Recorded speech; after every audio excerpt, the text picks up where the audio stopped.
Alors, comme titre de l'homélie ce soir, En oubliant l'enfant. On arrive à une période de l'année très spéciale, où on est très sollicité. Je dirais qu'il y a beaucoup de pression qui se fait sur nous pour qu'on devienne quoi? Des bons consommateurs. On veut nous faire acheter, acheter, acheter. C'est le temps de la consommation. Il semblerait que cette période-ci de l'année, c'est la période où les gens achètent le plus. Évidemment, les publicités, on met l'accent sur les cadeaux, on met l'accent sur tout ce côté du matériel autour de nous. Il y a deux jours à peine, c'était aux États-Unis un événement très, très couru, pour le moins. On l'appelle le Black Friday. Et ce moment-là, c'est qu'il y a des rabais, semble-t-il, extraordinaires. Et les gens accourent en foule pour aller chercher un appareil électronique, une télévision, un ordinateur à rabais. Évidemment, je pense que personne n'est contre les rabais ici. Hein? On est tous d'accord avec ça. Et ça permet à des gens de pouvoir recevoir et donner des choses aussi. On a besoin de toute façon de consommer dans le monde dans lequel on est. Il reste que, quand on regarde un petit peu plus près tout ce qui entoure le phénomène de la consommation, surtout ces journées-là, c'est de voir qu'il y a des gens qui se poussent, qu'il y a des batailles. Il y a même déjà eu des morts. Là, on se dit, un petit peu, mais qu'est-ce qui se passe là? On est en train d'aller trop loin. Et la consommation finit par devenir trop, vraiment trop. Et moi, ça me rappelait une chanson que j'ai toujours beaucoup aimée, une chanson de Robert Lebel, justement, le titre « En oubliant l'enfant ». Robert Lebel comparait les rois mages. Il disait, imaginez que les rois mages, en arrivant auprès du berceau, aient adoré avec hommage leur présent si cher et si beau. Je trouve que c'est une belle image. On imagine les rois mages, au lieu de se tourner vers l'enfant, ils se tournent vers leur cadeau. Okay? La question est bonne et elle nous est posée à nous en ce début du temps de l'Avent. Quel type de préparation on veut faire? Où est-ce qu'on va mettre notre cœur? Est-ce qu'on va oublier l'essentiel? L'enfant, Jésus. Et c'est un petit peu à ça que l'Évangile de ce soir nous invite. Nous invite à réfléchir à qu'est-ce qu'on va faire dans ce moment d'entre-deux, dans ce moment de l'attente. Et vous remarquez ici, on a commencé la célébration avec ce symbole du berceau vide. Il me semble que c'est très à propos pour une part de notre vie. Peut-être une part de notre vie qu'on aime moins voir. Il y a en moi un espace de vide. Il y a en moi une part de moi qui n'est pas dans la pleine satisfaction, dans le plein accomplissement. J'ai l'impression que ce n'est pas facile à saisir cet espace en moi, où je ne suis pas je dirais, dans le sens absolu, où tout n'est pas actualisé, tout n'est pas réalisé. C'est difficile de reconnaître ses limites, reconnaître le côté inaccompli de ce qu'on est, de ce qu'on rêve, de ce qu'on porte. Et je pense qu'on a souvent tendance à vouloir fuir ça, à oublier ça, à peut-être nier cet espace-là et se dire non, non, moi je suis réalisé, accompli, je suis dans la plénitude. Il y a une part en moi qui n'est pas capable de tout réaliser. Le vide peut me faire saisir aussi le manque. Je ne suis pas tout puissant. Je ne suis pas capable de tout accomplir par moi-même. Et ça peut être une expérience qu'on fait de temps en temps lorsqu'on est fatigué, lorsqu'on a la grippe. Moi, j'ai un petit restant de grippe ces temps-ci. Ce n'est pas une grippe d'homme, semble-t-il, mais en tout cas, il reste que, vous le savez, quand on touche la grippe, la fatigue, la maladie, de manière plus sérieuse, il y a des moments où on touche franchement notre vulnérabilité. Notre fragilité, on atteint nos limites. Comment est-ce que j'accueille cet espace-là en moi? J'ai le goût de prendre un petit instant de silence avec vous. Si vous voulez, vous pouvez vous recueillir aussi. Essayons juste de nommer, de toucher cet espace en nous. Quel est mon espace qui a besoin d'être accueilli? Ce lieu de fragilité, de vulnérabilité.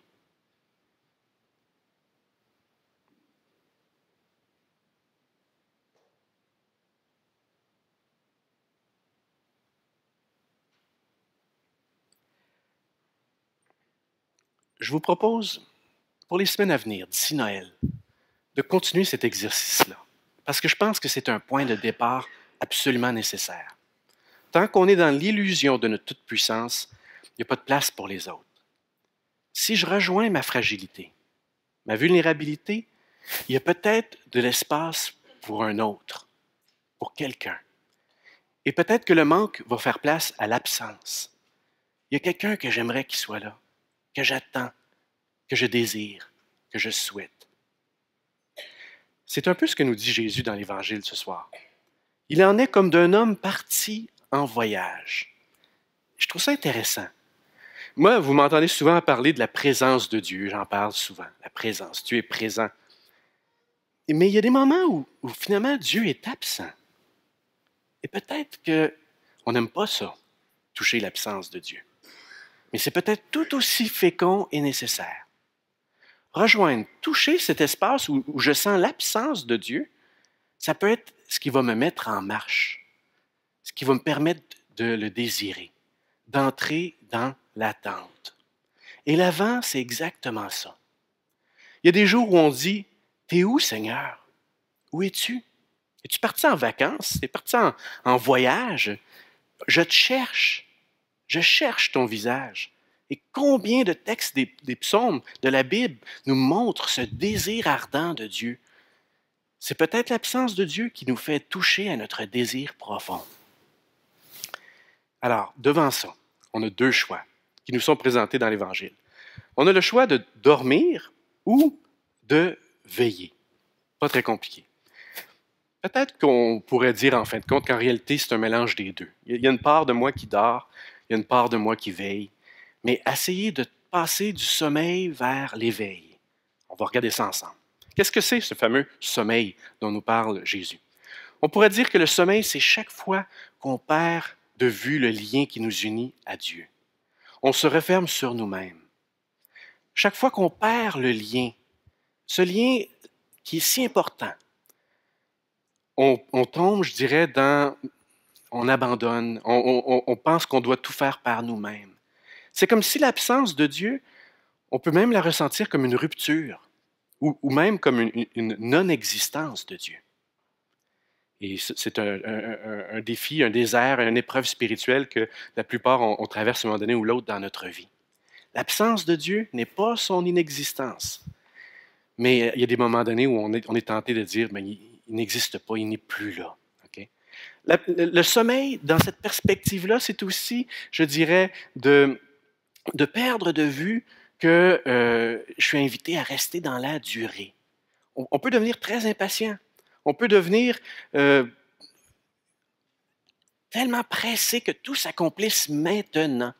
Et on est des modernes, hein? On est du monde pressé. Il faut que ça aille vite. On aimerait ça que tout ça, se soit vite dans notre vie spirituelle. Ça, c'est vraiment un défi pour nous, les gens d'aujourd'hui. S'inscrire dans une patience, une durée, ça ne sera pas facile pour nous autres. Et à ce moment-là, bon, qu'est-ce qu'on va faire? On peut combler le vide de toutes sortes de choses. Des bonnes choses, puis des moins bonnes. Le divertissement, l'évasion, le jeu, se dissiper, s'évader finalement. C'est un peu ça le sommeil spirituel. L'alternative qui nous est proposée ce soir, c'est de retrouver l'état de veille. Et on va le faire basé sur quoi? Sur la confiance. Parce que ce n'est pas facile de s'inscrire dans la persévérance quand c'est difficile jour après jour. Comment faire pour tenir quand on est tanné? S'inscrire dans la durée, on va le faire si on est capable de rester connecté à ce Dieu. Et saint Paul le disait dans la deuxième lecture, notre Dieu, il est fidèle. Je dirais que Dieu, il est digne de foi. Notre Dieu est digne de foi. On peut croire en sa promesse. Et c'est sur cette promesse qu'on s'appuie. Il nous est dit dans l'Évangile qu'il va revenir et qu'il va revenir à la maison. Et moi, je pense que c'est le symbole de ce Dieu qui revient vers moi. Je t'invite à rester donc ancré dans cette fidélité parce que je crois en ce Dieu qui est digne de foi. Ça va nous permettre de tenir bon. On fait quoi en attendant? On fait quoi aujourd'hui? Qu'est-ce qu'on fait à ce temps-ci de l'année? L'Évangile nous donne des choses très simples. Le maître, en partant, il fixe à chacun son ouvrage. On a tous quelque chose à faire. On n'est pas appelé à attendre puis rien faire, tomber dans l'oisiveté. Non, on a quelque chose à faire. Et chacun, on a notre rôle. Et je pense que ça nous invite dans notre quotidien à vivre pleinement notre vie, à vivre à fond nos relations avec nos proches, à être là pour le monde. On parle tellement de pleine conscience aujourd'hui. À être pleinement conscient dans ce qu'on est, dans ce qu'on vit. Pas être à moitié endormis, là, des somnambules. Non, d'être vraiment dans notre vie à fond, présent. Dieu nous fixe notre travail. À chacun, il nous donne une tâche. Et chacun, on a un rôle irremplaçable à jouer. Première chose. Puis deuxièmement, l'Évangile nous dit qu'il donne tout pouvoir. Ça, je trouve ça fabuleux. Dieu nous donne ce dont on a besoin. Il nous donne la force, il nous donne la grâce pour accomplir la tâche qu'il nous confie. On pourrait dire que comme croyants, le cadeau le plus profond qu'on a reçu, c'est celui de notre baptême. On a reçu cette vie spirituelle qui nous permet de vivre, d'être fidèles, de rester dans son alliance jour après jour. Les sacrements, la prière, le pain de chaque jour, nous le disons dans notre Père, tous les éléments que Dieu nous donne pour poursuivre notre travail, ce dont on a besoin pour accomplir le travail qu'il nous a fixé. Alors oui, ce ne sera pas facile de tenir bon. En cette période de l'Avent, ça ne sera pas facile. Parce que c'est accepter de rester dans un espace, je dirais, de tension.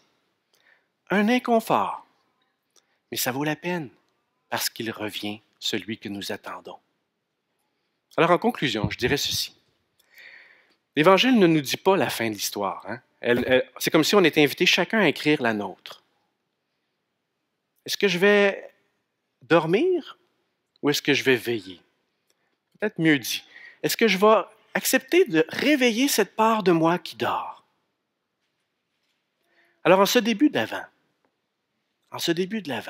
on va demander à Dieu cette grâce de ne pas oublier l'enfant, de ne pas oublier Jésus et d'accueillir la force qu'il nous donne pour qu'on puisse veiller un jour à la fois, chacun faire notre part, aussi petite soit-elle, pour préparer sa venue. Parce que vraiment, il vient. Amen.